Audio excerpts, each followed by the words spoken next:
So we can start. Welcome. This is the last lecture from this course, and we will finish the problematics of homogeneous spaces and coverings, and with emphasis on coverings. I already mentioned that what can happen sometimes is that in this G over H, this H can be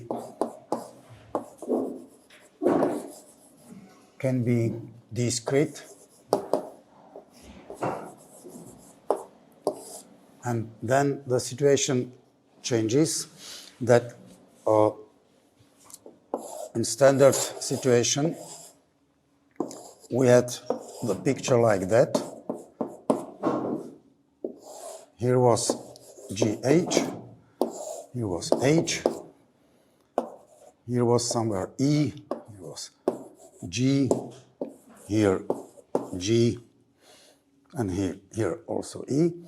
And we studied situation when G over H is over a group, or is even a group, not only homogeneous space. Yes, that means that H should be normal subgroup, and it came in particular with a situation when we had a homomorphism to some other group. Now I directly write G tilde, because we made it in more detail that image of F as a subgroup of G tilde, but now let's assume that it is also injective and surjective mapping, so that in F equals G. And here we studied projection which was G over kernel of F, and it turns out that here is an isomorphism if this is homomorphism. It was the picture to something which is called homomorphism theorem in group theory. And now, if now this discrete, it sometimes happens. We will show one very simple example, which is at the same time very instructive, in spite that it is extremely simple, and then one example which one has to compute quite a lot for it. It is not hard, but some computation, in contrast with this simple equation example. And this is very important. So very important situation with the relation of the groups SU2 and SO3, and much simpler example for this situation, which is not so much important, but also quite interesting. So I will start with this simpler one. I don't remember whether I already told it last time, but I think that not. So that there is a homomorphism of R plus to U1, which can be written like X. It is real numbers with addition. X goes to e to I 2 pi x. Did I mention this example last time? I don't remember. I think that not, but I'm not sure. Okay, so I will mention it now. What happens here practically? These are U1 are numbers, some UV, and here is U1. Here is unit element. If U1 is what? It's group of unitary matrices 1 by 1, that they are complex numbers on the unit circle. Yes. So z equal 1. Here is the number 1, which is real number 1, which is unit element of the group. So here are numbers on this circle. And what happens if you have a real line here?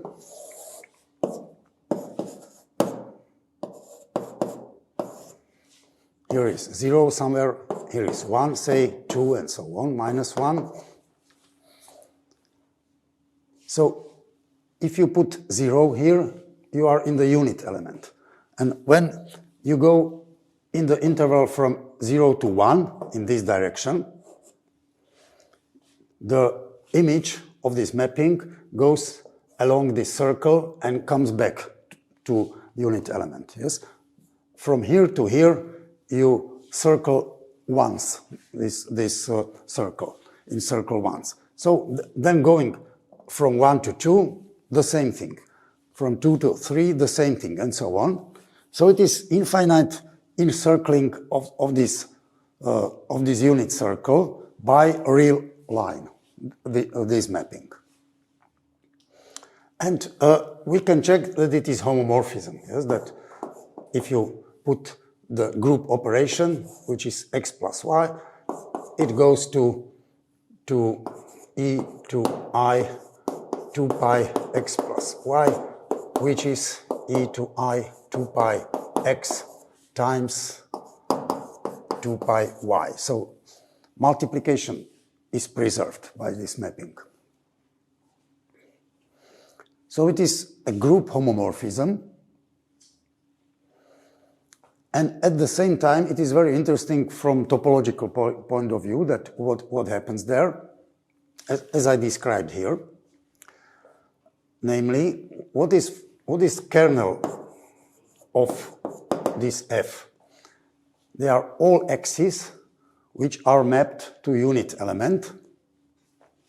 And you see that they are integers. The kernel are all those numbers.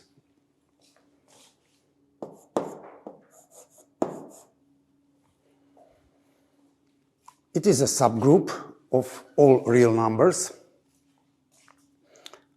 Of course, it is normal subgroup because the group is commutative, so always normal. So one can produce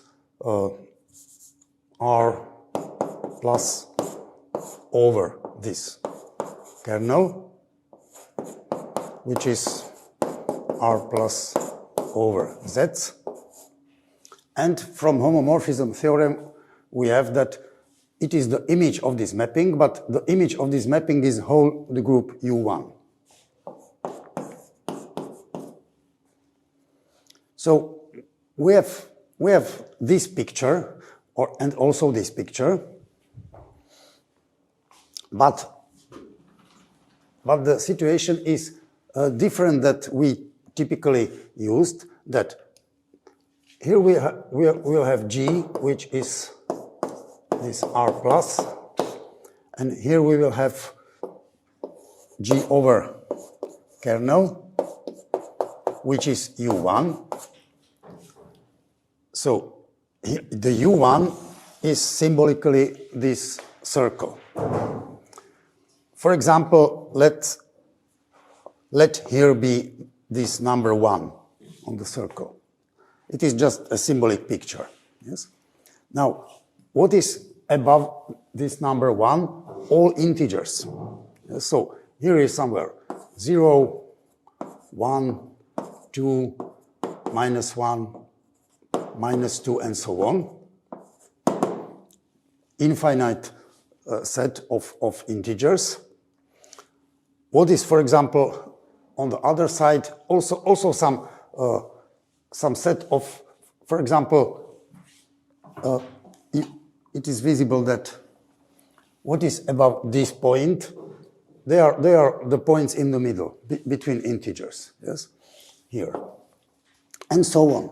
So above each point on the circle, there is something like Z, but maybe shifted. Yes. So, for example, above this point, also infinite set. And if you think over, you can make a bijection between all these sets which project to various points on the circle. Yes, because it is in general, like here, that above each point here you have some GH, and all GHs are bijective mutually. So this is bijective with this and so on. So this situation repeats here, but the difference or the specific case here is that you have discrete sets which are integers over number 1, and something like integers also another bijective discrete set above any other point. Yes, so this is a strange situation, and what is also worth noticing that one can write an interesting picture to this situation, which looks like that here we will have this U1, and now we can draw this real line, not in the straight fashion like usual, but something like a spiral. So this is real line formed into the spiral. Yes, the radius of the spiral is exactly like the radius of this circle here. And why it is interesting? Because, for example, if here is number 1, as it is here, so what is over 1? Say this, and so on of the spiral, infinite spiral. Yes? So we see the integers. For example, here it is 0.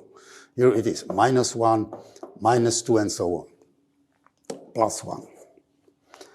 And we see that over each point, we have each point down on U1, we have a set of something like integers which sit on the spiral. So this drawing is very instructive in order to understand this mapping, that if you swirl this real line into a spiral and then think of standard projection in z-axis, you see the mapping, what it does. And you see several interesting facts. For example, that over some interval here, there are intervals here, infinite set of intervals here. Yes, infinite set. So it is something like, if we draw the picture, that if here is G over H, where H is discrete, and over this point you have some, say, 3 points, here are infinite number of points, over some interval here, you have exactly homomorphic sets with this interval, symbolically. Yes, you see that this is a small piece of real line. This is also a small. It is not small piece of real line, but it is small piece of a circle. But it looks exactly like small piece of R1. Yes, so here, which is on the first group, is infinite time the same thing like is in the group which is down. So typically over some point you have several points, and if you have some points near this fixed point, you have the same picture but multiplied several times. So this is something like which in this continuous case will be that over that we have this part of our G.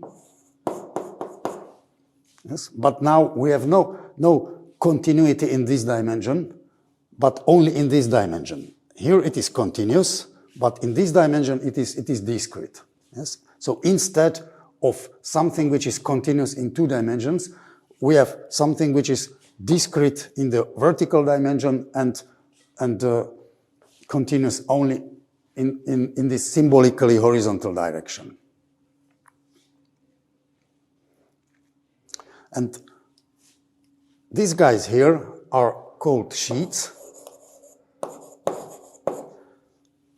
the whole system is called that it is a covering.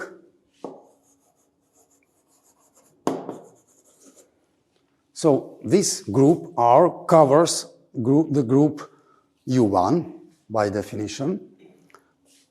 And this covering can be, for example, here it is three-sheeted covering. Three-sheeted means that over this part of GH you have three parts of the same form in this group G. Yes, so this G covers the group G over H, in this picture 3 times, so it is called three-sheeted covering. Here it is infinite sheeted covering, so it is more complicated, so to speak, but it is, on the other hand, very simple because we see it and we can compute everything. And what is very nicely seen on this picture is that here we could have some imagination that if we have some neighborhood here and they are neighborhoods of these pre-images, so it looks like that if you make bigger neighborhoods and in the limit the complete G over H, that this just will be several copies of this G over H. Yes, it is the elementary idea that if it is in this way for small neighborhoods, maybe it is in this way in bigger neighborhoods, in the limit the whole G over H. But here we see that it is not the case, because if this were true, here over U1 we were infinite number of circles. Yes, infinite numbers of these objects. But we see that it is not the case, that we have just one object, one continuous object here, namely the real line, and that this picture, which was just local, is really only local here. That over this piece we have several copies of these pieces, but over the whole circle we do not have several pieces of circles, but we have a continuous line. Yes?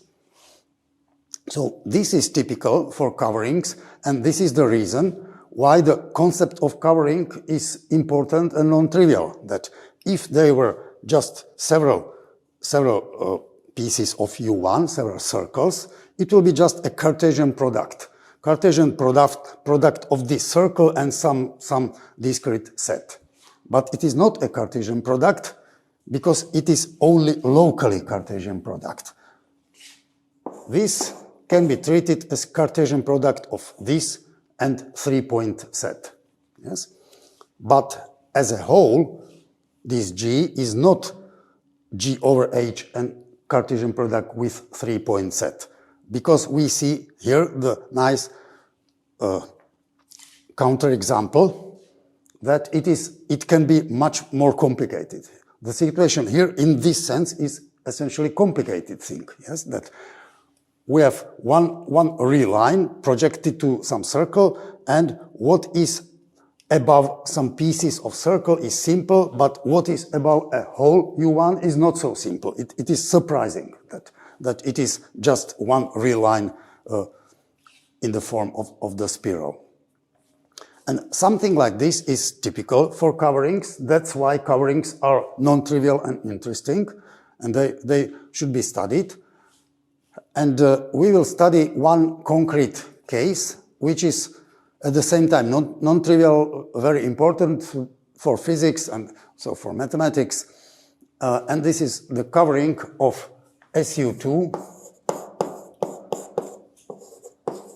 to SO3. Yes, the covering is this map, that one group to other group. It is the very famous covering, which is two-sheeted, as we will show. And that makes this situation, the relation between these two groups, rather subtle and complicated. It is not that simple that what is the relation between these two groups. It is, well, it can be, say simply that it is a two-sheeted covering, but if you try to do all details of visualization, it is rather complicated. So I will now start to discuss this covering, and after that I will come back for some time to say some general consequences of such coverings, which will be true also for this case, but also for other cases. Yes, but it is maybe now usual or useful to have some very concrete example that how some typical not so trivial covering can look like.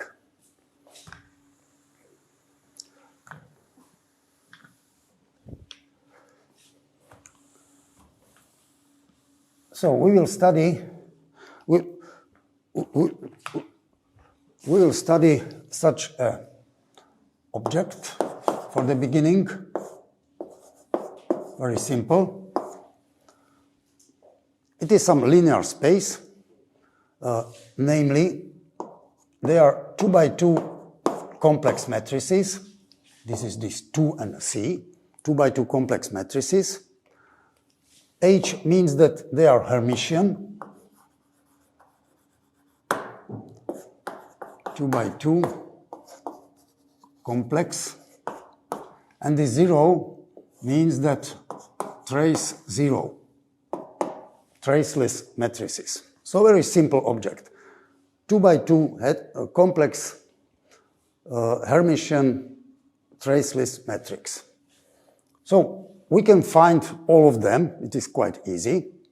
Yes, that you start with some A plus IB, C plus ID, and so on. And for example, because the trace is 0, here should be minus A minus IB. Yes, it is clear, it is simple. And then apply all these properties, namely that it is Hermitian. And you come to conclusion that they have very specific form, and that, namely, that they can be written as a real linear combination of Pauli matrices. Yes, so we have Pauli matrices, sigma 1, sigma 2, sigma 3. This is like that. It is 1, 1, and this is 0 minus I, 0. We already used them when we described the group SU2 and Lie algebra SU2. Maybe you remember, and we will use it here, that minus I half sigma j is the basis or a basis of SU2. It was in somewhere 13 and something, some number.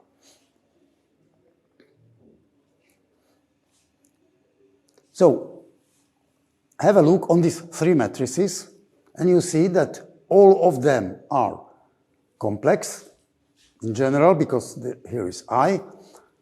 They are traceless, it is visible.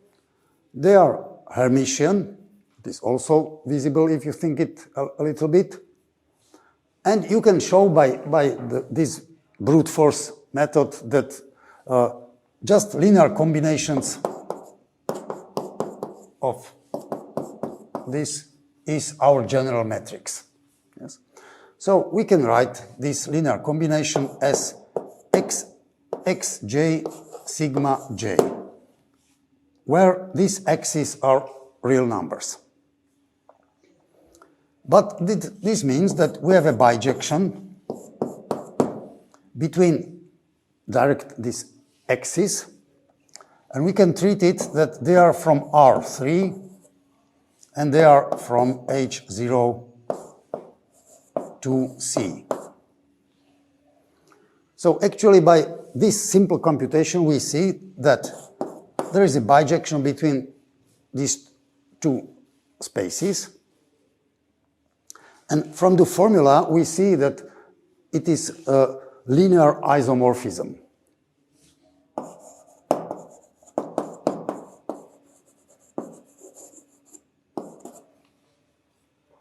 Yes, when you do linear combinations here, you also make linear combinations. Here, it starts with the computation that this is a real vector space. I forgot to tell, but this is a real linear space. And because by explicit computation you come to this conclusion, you see that it is a three-dimensional real linear space.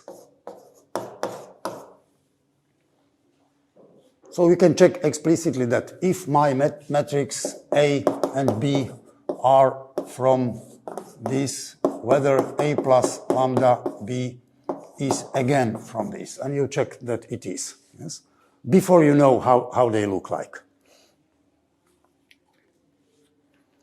So now we see that we have some real linear space.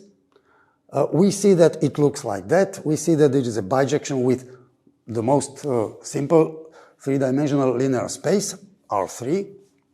And even if you compute determinant of such matrix, determinant of this xj sigma j matrix. So what is it? It is determinant of what explicit matrix? Because the sigma matrices looks like it is here. For example, x3 sigma 3 is x3 here and minus x3 here. Yes. Now, x1 sigma 1 gives you x1 here and x1 here, and plus x2 and sigma 2 is minus ix2 and plus ix2. So this matrix, the most general matrix of H0 to C, explicitly looks like this, and it is parameterized by these three real numbers, x1, x2, and x3. And now, what is the determinant? If we compute it, it is minus x3 squared, and if you compute this, it is also minus x1 squared minus x2 squared. So it is interesting that it can be written as minus vector x squared. But this is square of vector with respect to some metric tensor. We can interpret it as this. So actually we see that it is better to understand it that it is even E3 with standard metric tensor, delta. Yes. Here is it is minus delta ij xi xj.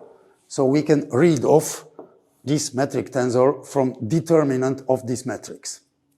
So it is not only linear space, but it is linear space with metric tensor, namely the standard one. So it is Euclidean space, actually. And I will denote this by x tilde, and this by x. So if I read just x, it is this three-dimensional vector, Euclidean vector, and if I write x tilde, it is this matrix from H0.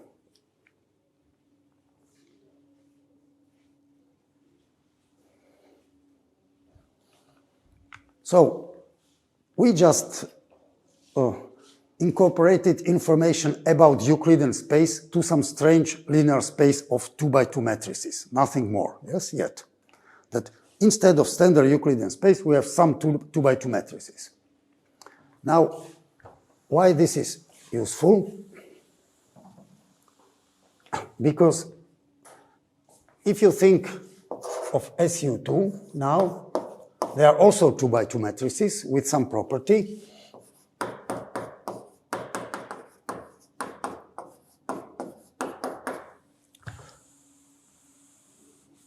And now we can check easily that there is a left action of SU2 on this tilde axis. Yes, that this, it is left linear action of SU2 on H0 to C. We will write the formula and check that it is true. Yes, and the formula is A x tilde A dagger. Yes, so first, is it linear operator, this LA? So if you will have x plus lambda y tilde, it is here, and we see that it is linear, it is trivial, multiplication of matrices. So linearity of LA is visible. Is it left action? LAB on tilde is AB x tilde AB dagger, but it is A on B x tilde B dagger A dagger by computing this, and this is LB x tilde, and altogether it is LA LB x tilde. So it is really a left linear action, but left linear action is just representation. Yes? So it is a representation of SU2 in linear space H0.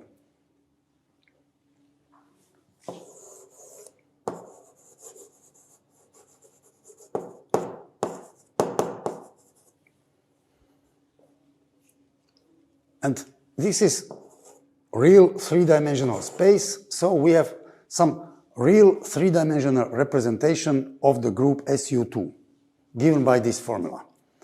And still it is to be checked that it is really here. That means that also the result is there. Yes? So we should check that is this element also from H0. First, is it some 2 by 2 matrix? Yes. Is it complex? Yes. What about the trace?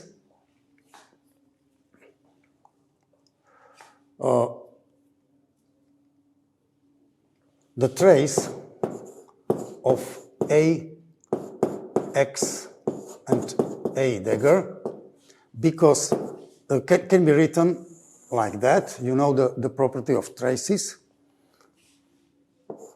So it is trace of A plus A x dagger, but we are in SU2, so this is unit matrix.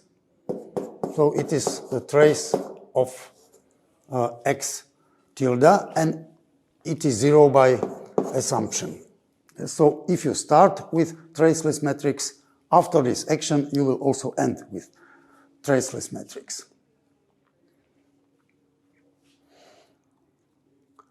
And is it Hermitian?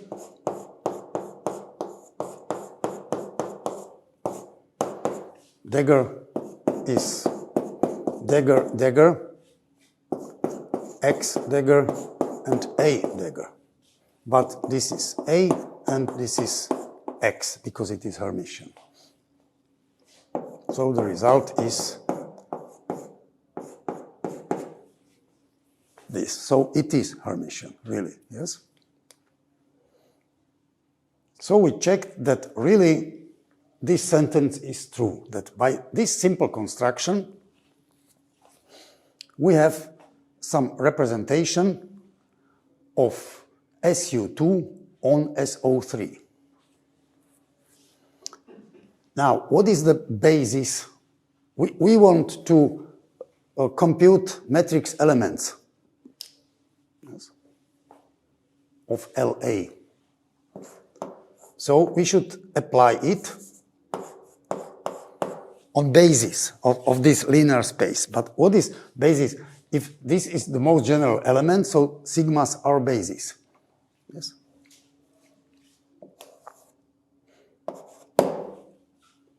So this is first a sigma I a dagger, and second it is some matrix, some Rj I sigma j. It is the definition of the matrix of this operator with respect to this basis. So we have explicit formula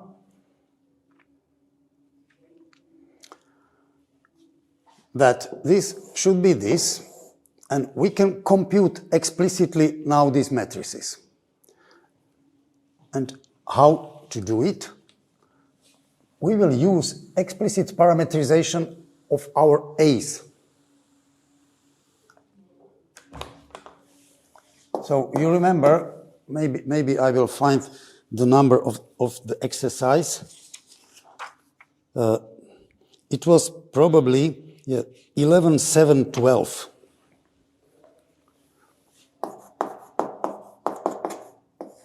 It was a long exercise.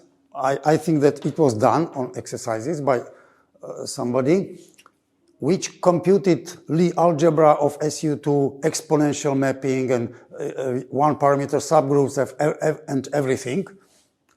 And we came to conclusion that this can be written, any element of A can be written like minus I half alpha n dot sigma, because minus I half sigmas are bases, and alpha n is a general set of real numbers which make linear combination of the bases.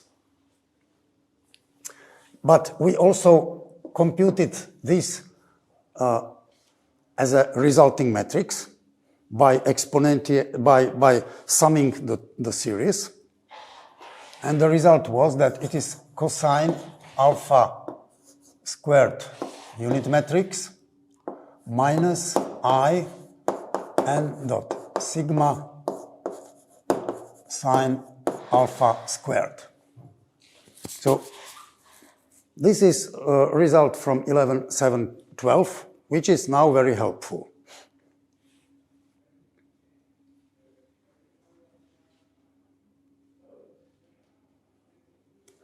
And why it is helpful? Because we see that any A is a linear combination. I will write it just schematically, that it is something times unit matrix plus something times sigma.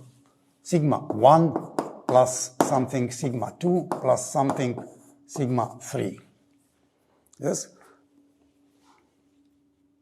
You see that here is unit, and here it is linear in sigmas. So, of course, then it means that also A plus is of this structure.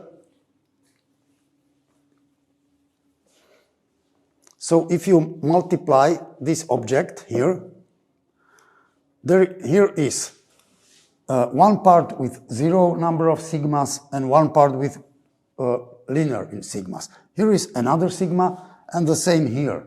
So if you multiply these objects, you will have a part with 1 sigma, a part with 2 sigmas, and part with 3 sigmas, nothing more. Yes, some product of sigmas.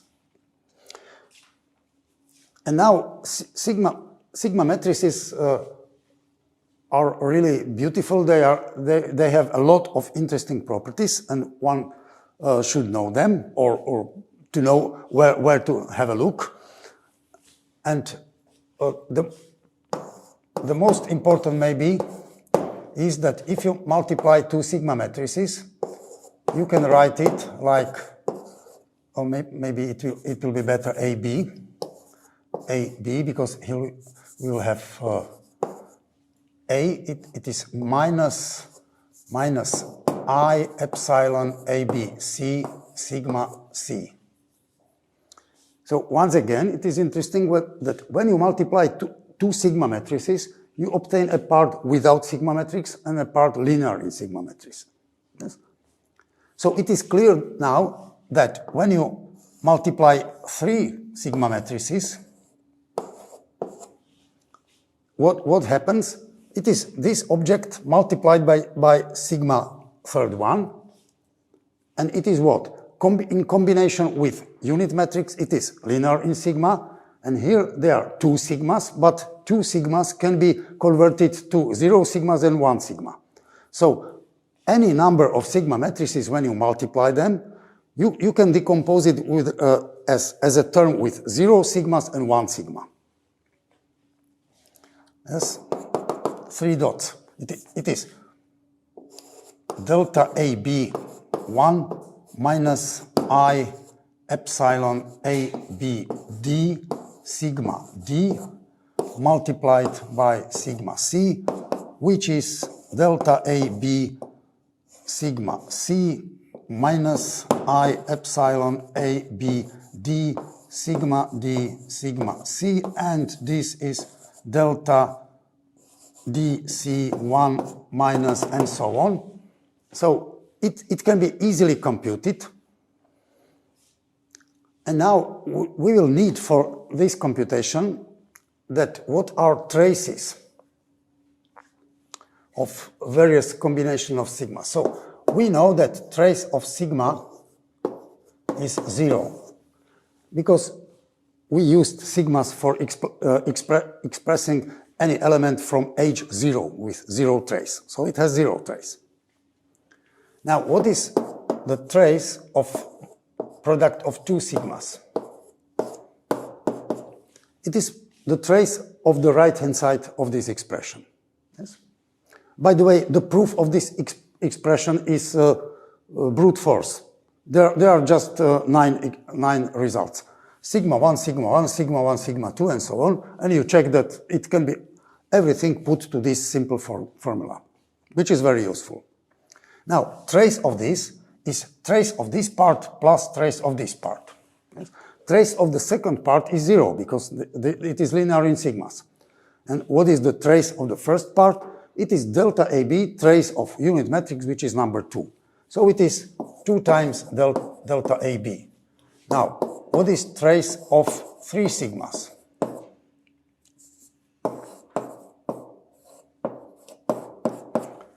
Three sigmas can be multiplied.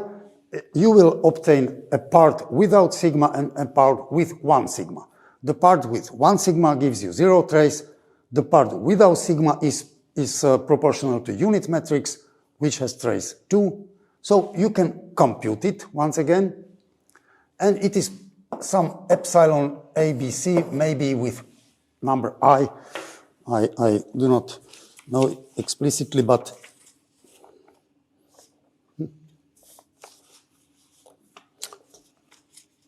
where it is.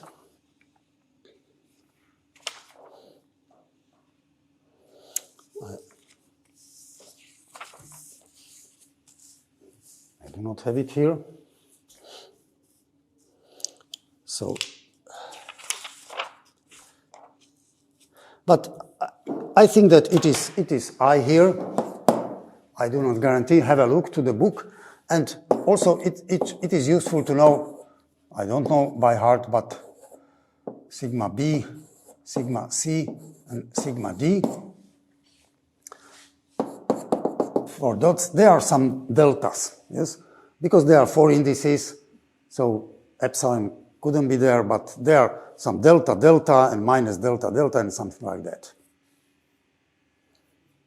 And why these formulas now are useful? These formulas, by the way, are some exercise with some number that prove these 4 formulas. Because now we have this part here, so I will write it here, that A sigma A plus equals RBA sigma B. Yes, we have from this result. And what we want to compute now, we want to compute this element as a function of A. Because this is the group which is represented, and here are matrices of the representation, of the basis of the representation. So computing our BA from A's is computing of explicit form of this representation. Now, what can we do? We want to separate somehow this guy from the whole right-hand side, and it can be done easily by multiplying this by C and making trace. Because here sigma B, sigma C with trace is twice delta BC. Yes, it is twice delta BC. Just, I mean, this part. And in combination with this, it will be 2 times, instead of B, C. Yes, so CA. And what here? First, multiply by sigma C, and then make trace. So we see that 1/2 of this is exactly the matrix of the representation, matrix element, yes, all matrix elements. So this is a quite useful formula, but this is not the end of the story. It is now beginning of the story, how to compute it.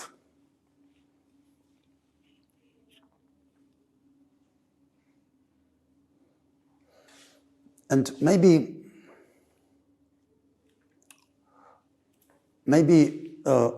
in the beginning we should understand that what I didn't mention and didn't compute yet, that it also preserves determinant. That what is determinant of LAX? Yes, it is determinant of AX A dagger, which is determinant of A, determinant of A dagger, and determinant of X. Determinant of A dagger here is complex conjugation and transposition. Transposition does nothing for determinant, and complex conjugation is the complex conjugated determinant. So this is determinant of A module squared and determinant of X, but because we are from SU2, this is just 1. So this linear transformation, this representation, also preserves the scale product of vector or norm of the vector, yes? Because this determinant of X tilde, you remember that it is minus X squared. So what happens actually, that this representation is linear in axis. So because this X tilde is parametrized by a vector from E3, when you do a linear transformation on this object, actually you linearly act on this object. Yes. What does it mean? That there is this matrix that xi goes to Ri, j, xj. We know it on basis, so here is the result on components.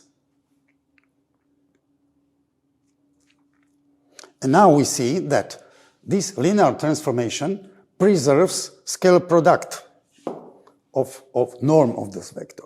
So what kind of matrix should be here?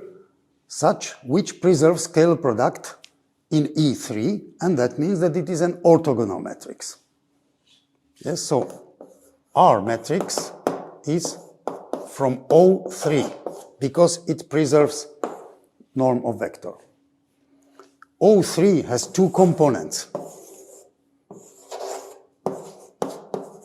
Here is SO3, and here is the second part of O3, which is not a subgroup. And now, actually, we do not know whether this matrix is from here, or from both. And we will see in two ways that it is actually here, the result. That here sits our Rij. It is from SO3 even. It can be seen first from explicit formula, that now we can do this computation. I will not do it here. It is just computation for do-it-yourself at home. But I just explain that how it is done. This matrix is something with 1 plus something with sigma. Here the same 1 and sigma. So if you multiply A 1 sigma, A second sigma, you are sure that they are at least 2 sigmas. But from these matrices, you can have either 1 or 0 sigmas. So altogether they are terms with 2 sigmas, 3 sigmas, and 4 sigmas. You have to multiply and see. Yes? Now there is a trace. But we have all traces. We need 2, 3, and 4. So here are the results. So this can be computed. It is a work for maybe 10 minutes or 15 minutes.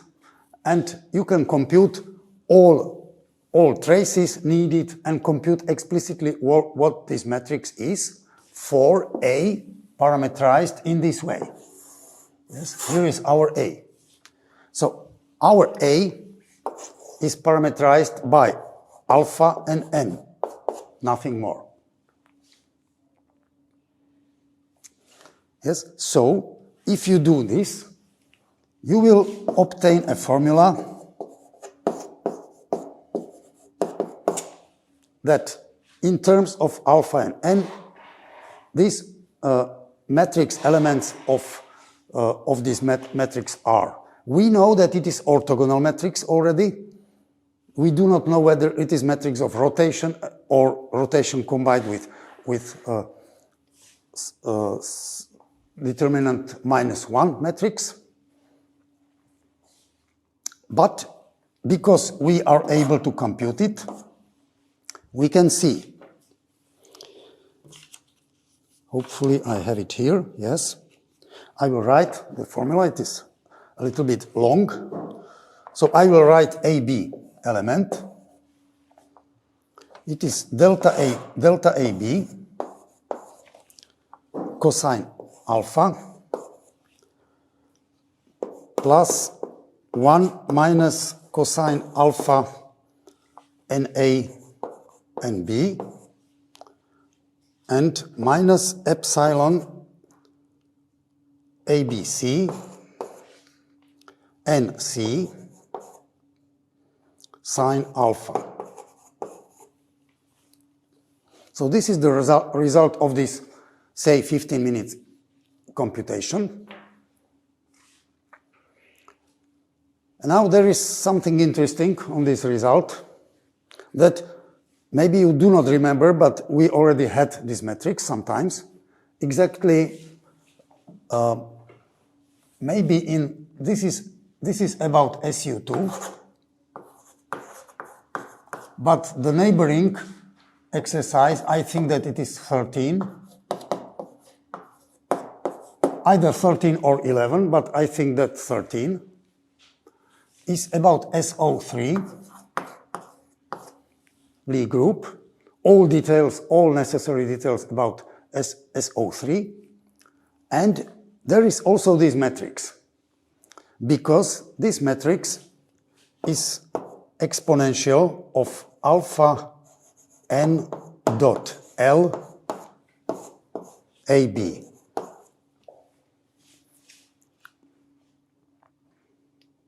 So we computed one parameter subgroups here one parameter subgroup of SU2, and here in this exercise one parameter subgroups of SO3, and the result was that from the result that this is the result, yes, that with some t, but for t equal 1 we have this formula.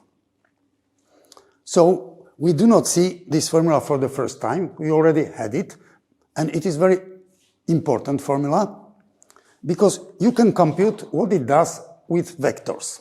So if this is the matrix which acts here on vectors, you can compute that what happens with vector if you apply this particular RAB on it.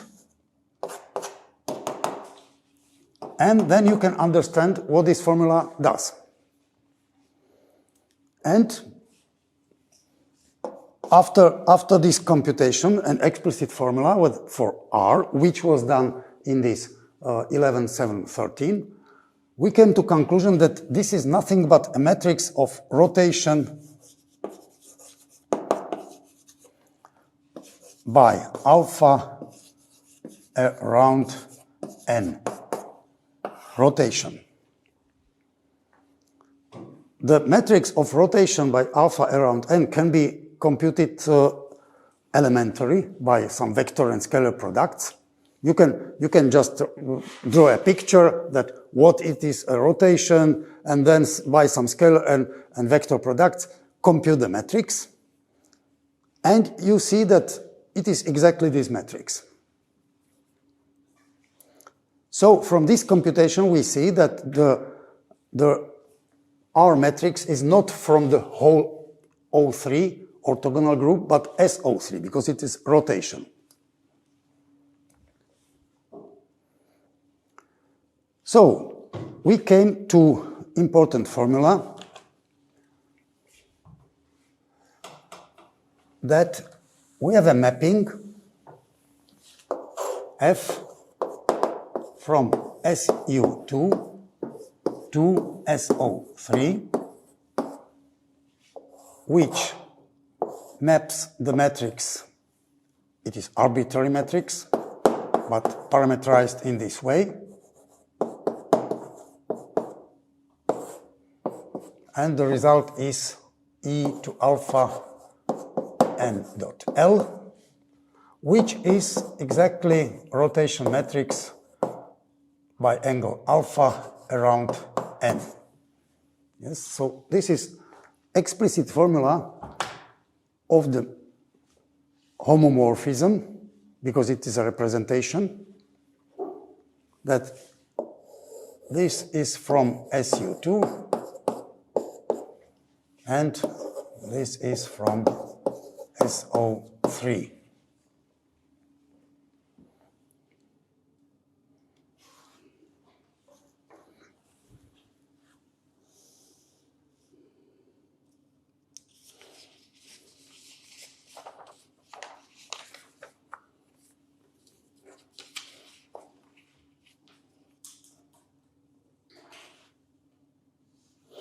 And now we want to find the kernel of this mapping. So first, it is surjective homomorphism. Surjective because by this formula, which was here, arbitrary rotation matrix is given. We know it, yes? From this 11.7.13 and thinking in this direction.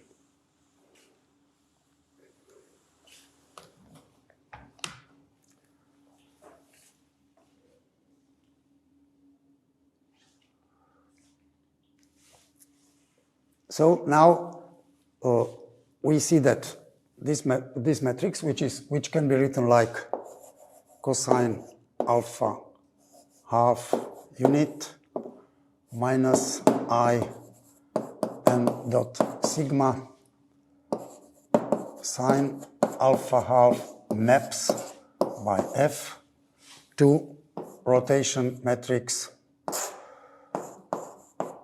of this type.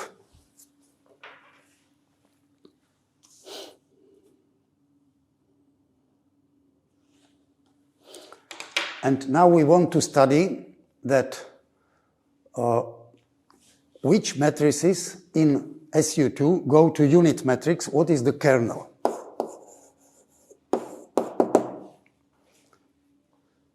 So what was the formula that maybe the easiest way to compute it? Also from this it can be done, but remember that we started this computation of this matrix from this formula. You remember? And now we want to find all A's such that they produce unit matrix R. Yes, this is the kernel. So this should be, now, this is in general for arbitrary A, but now we need that for R equal unit matrix. So for R equal delta BA, it is sigma A. So what are A's which satisfy this equation? You can see that after multiplying by A matrix from the right, it can be written like that, because here A plus A is unit. It is SU2 matrix. So we actually want to find all matrices 2 by 2 which are from SU2 and at the same time they commute with all Pauli matrices. And it is quite simple exercise. For example, if A is some A, B, C, D, what it means that if A sigma 3 equals sigma 3 A, it is 1/3 of computation. You should do it for sigma 1, sigma 2, and sigma 3. And it should be true for all of them. So, for example, here, A, B, C, D times 1, 0, 0 minus 1 should be 1, 0, 0 minus 1 times A, B, C, D. What is it? Here it is A minus B, C minus D, should be here A, B, and minus C minus D. So what we see that B equal 0 and C equals 0. Okay? From this. So it is already only BC 0 here, so it is diagonal. And then do the same with sigma 1 and sigma 2. I think that sigma 1 is enough, that you can check that if you do it for sigma 1, you obtain something which then also works for sigma 2. And this something is that it is diagonal. Yes, so from this, A is lambda times unit matrix. You can compute. By the way, it can be done abstractly, that sigmas are irreducible representation of something, and if this A commutes with irreducible representation of something, by Schur lemma, it should be unit matrix. Yes, but now remember that this lambda is not arbitrary, because we need that A is still from SU2. So if A is lambda unit matrix and A plus A should be unit, you will see that lambda norm is 1. So lambda is from a unit circle in complex plane. But then determinant of A should be plus 1, and it is lambda squared.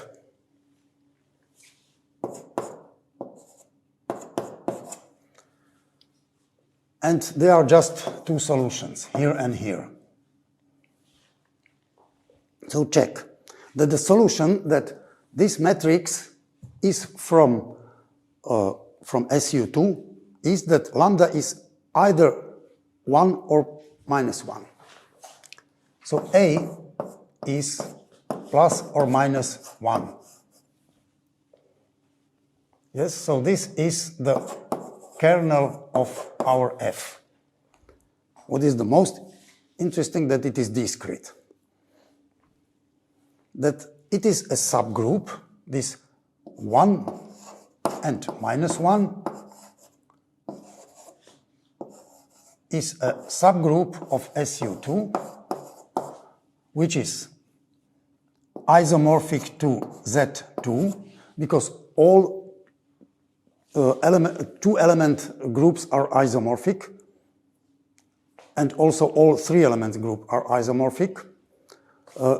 Did you have somewhere what is a group table of multiplication? Did you see it? This fact, I mean physicists now from on some subject, that imagine that we have two-element group. It is unit element and some other element. And we can write table like this, that here will be result of E by E, it is E, EA, it is A, here is AE, it is what? It is A. And now the question is, what is here? Here could be either E or A, because no other result can be in the group. But there is a rule, I will explain it in a moment, that if you have any group and its table of multiplication, given by this rule, as was explained here, that there is a simple rule that in each line and each column, you should have all elements. There is each line and each column should be a permutation of all elements of the group. So, for example, this line already contains A, so it cannot be A because it should be permutation of the EA, yes, set.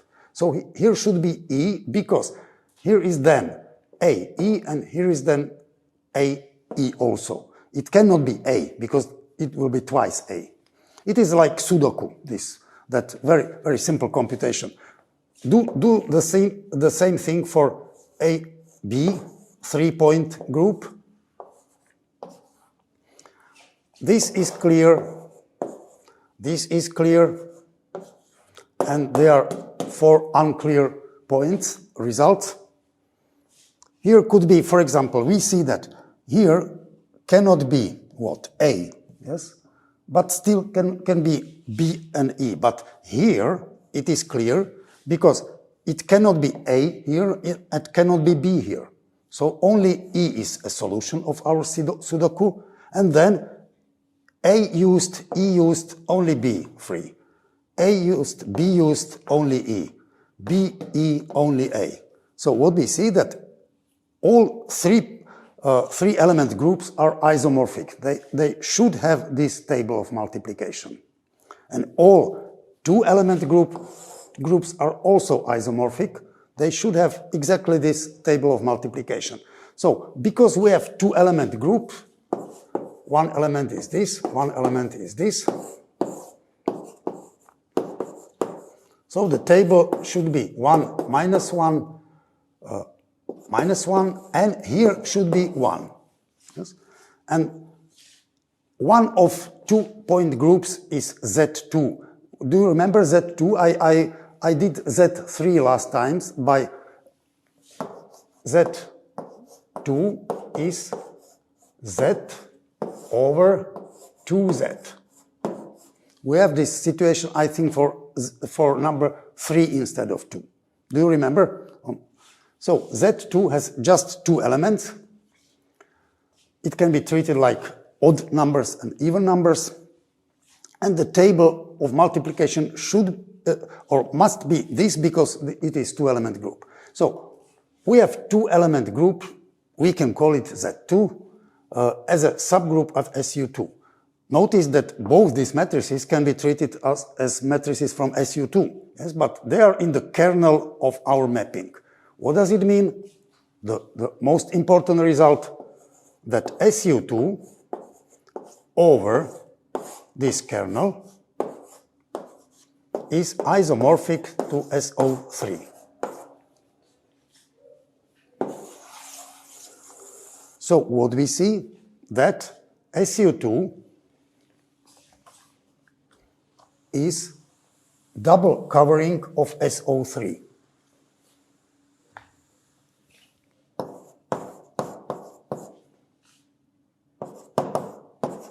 Or two-sheeted covering of SO3.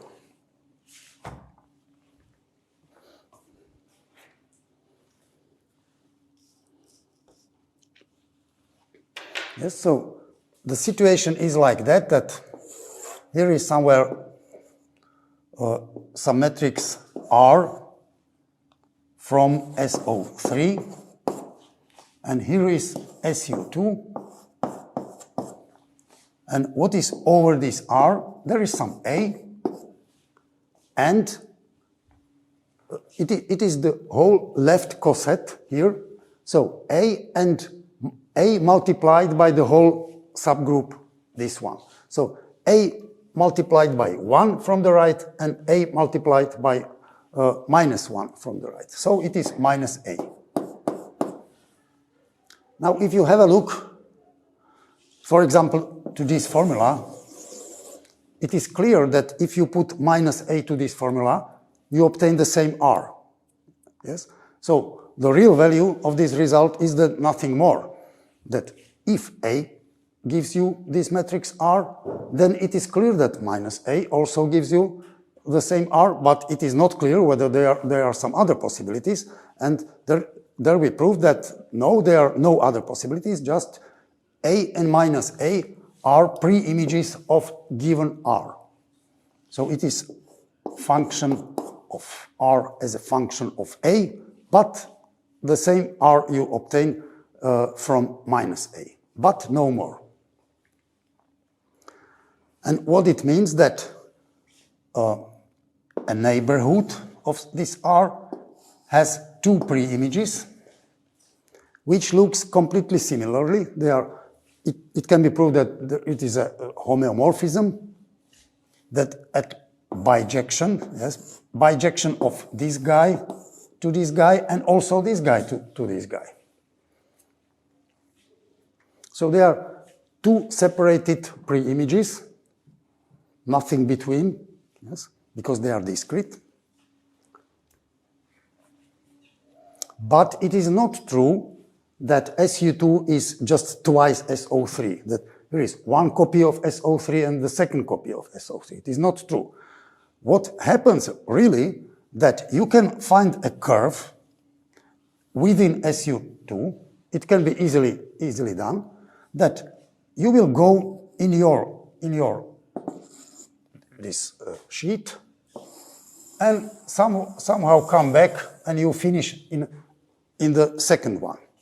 So you can go inside SU2 and come from this sheet to this sheet, but not directly jump, but after some long path, you will now discover that, oh, now I am in another sheet. It is like here, remember, that we have a circle, and over this point, you have, for example, this point and this point and this point. And here is one pre-image, another pre-image, the third pre-image, and so on of this point, but you can go inside this group like that and come from one pre-image to another pre-image. Yes, it is not forbidden. There is a nice path going from one pre-image to another pre-image. Something like this happens here, but there are only two pre-images, not infinite number, that within SU2 you can come after some long path long enough to the other pre-image. So this is the non-trivial part of this. And now what happens? Two interesting things, at least, two interesting things happen in such situations. That, for example, if we know that SU2 is a two-sheeted covering of SO3, what are simple consequences? First consequence that, imagine that here is unit element of the group. So here is unit element. So over unit element, there is unit element of SU2 and minus unit element. Yes, you see that unit element gives you unit matrix, and minus unit gives also unit matrix. So once again, here is 1, here is 1, and minus 1. And here is some neighborhood. Sorry.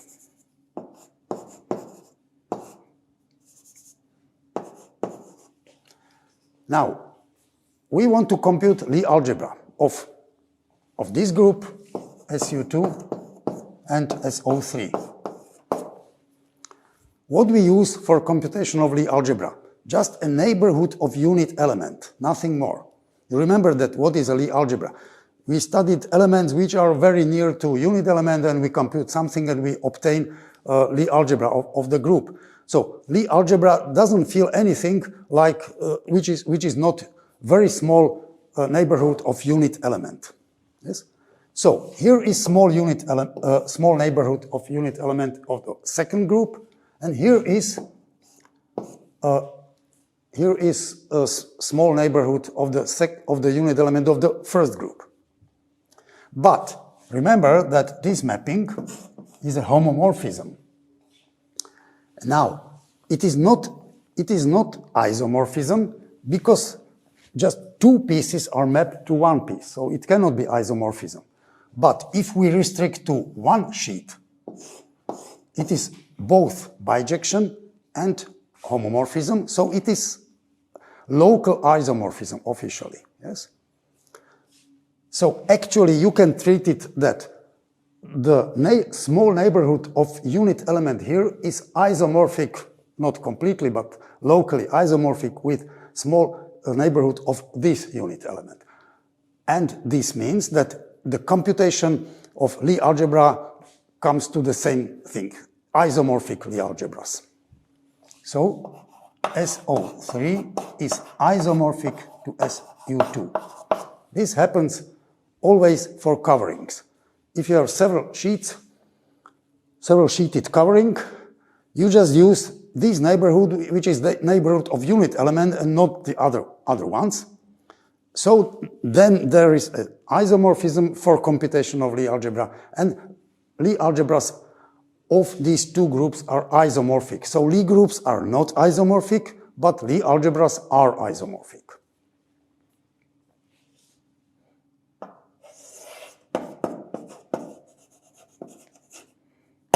Isomorphic.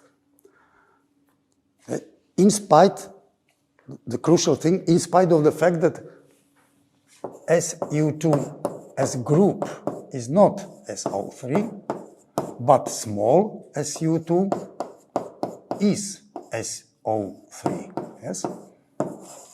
This is the interesting fact. And the second interesting fact that what about representations?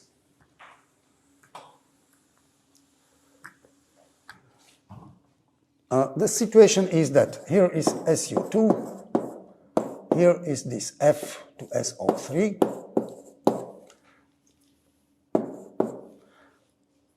and we want to study representations of both of these groups and to find some relation. Remember that this is homomorphism, this F. What is a representation? It is a homomorphism of the group to the group of automorphism of some vector space. So imagine that we have here a representation to in some vector space V.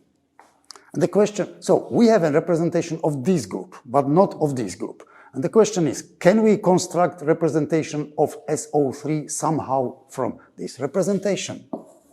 And the second question, which is converse, that here is rho.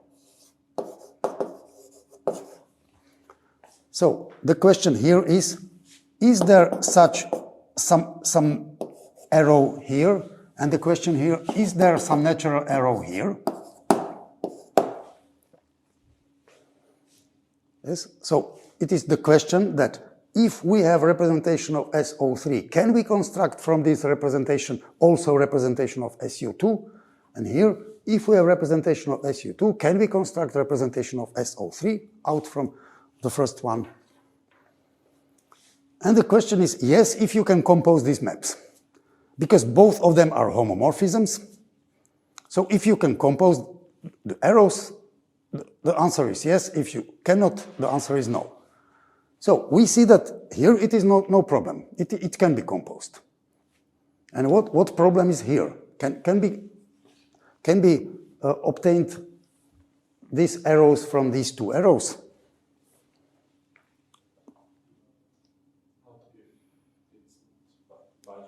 Yes, if this cannot be inverted, it cannot be done. But you cannot invert this mapping, which is projection of two pieces to one piece, yes, or three pieces. So in general, in this situation, there is a projection, but you cannot have inverse mapping of this projection, yes, because a lot of points go to 1 point.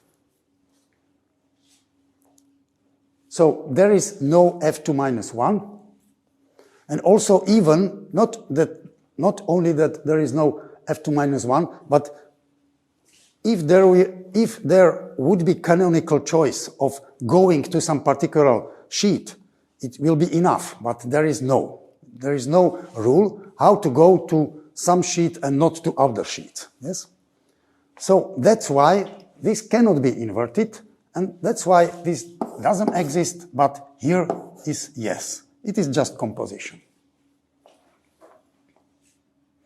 So let's call it rho hat, or maybe in the book it is inversely. I don't know. Unfortunately, I have now these pages. Or maybe not completely. So what it means that the answer here is yes, that all representations of SO3 can be used by SU2. Yes? You want effectively this arrow, so just compose this, and you have effectively this arrow. So rho is what first? F, and then composed with rho. That means that, in principle, SU2 can have more representations than SO3, because all representations of SO3 can be used by SU2, but otherwise it is not possible. So it is not proved that there exists some representation which cannot be used by SO3, but in reality it is this case, that in principle it is a possibility that SU2 has more representations. Now, representations of both these groups are classified, and actually you will do this classification at the level of Lie algebras in the summer semester of quantum mechanics. In this famous chapter that rotations and so on, you will find all representations of small SU2 and small SO3, which is the same thing. And what is the result? The result is that they are classified by number j, which for SU2 are 0, 1/2, 1, 3/2, 2, and so on to infinity. So of each possibility of this number, you have one irreducible representation.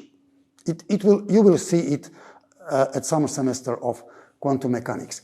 And SO3 is exactly like that, but for 0, 1, 2, and so on. So you see that there are more representations, because representation for SO3 with j equal 1 can be used by SU2, and it is representation with j equal 1 for SU2. You will see that. Yes? But there are representations like that, and so on, which are representations of SU2 and not representations of SO3 as a group. And what is funny, that representation of SU2, so this representation take, or here on this picture, representation with a row, this row A equal A. We know that it is row equal identity. That when your group is matrix group, you can use the matrices as linear operators and you have a representation. Simply claim that A is now an operator. 1 second before it was element of Lie group, and now it is an operator. And it can be easily proved that for this very simple representation, there is no representation here, down of SO3, which can be used by this mechanism for this result. So there is no row which, when lifted, we get this row. What is lifted? Lifting is this procedure that here we have this representation and we lift it to obtain this representation. It is called lifted. And there is very easy proof that just assume that such representation is true, that it exists,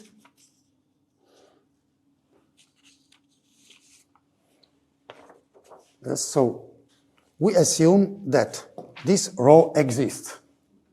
So what does it mean? That here are f of a's. So row on f of a should be this row, but this row is by assumption this identity that it is directly A. This is R, rotation matrix. So we have explicit formula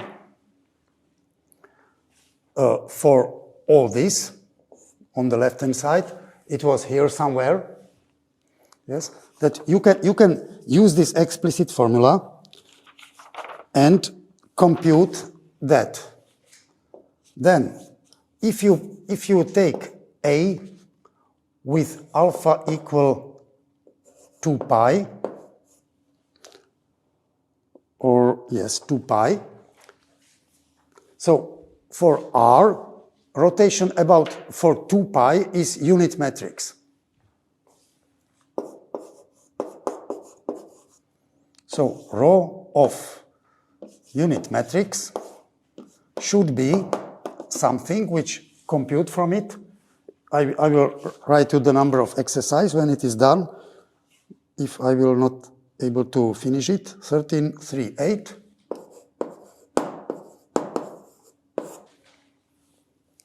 And you will see that it should be -1.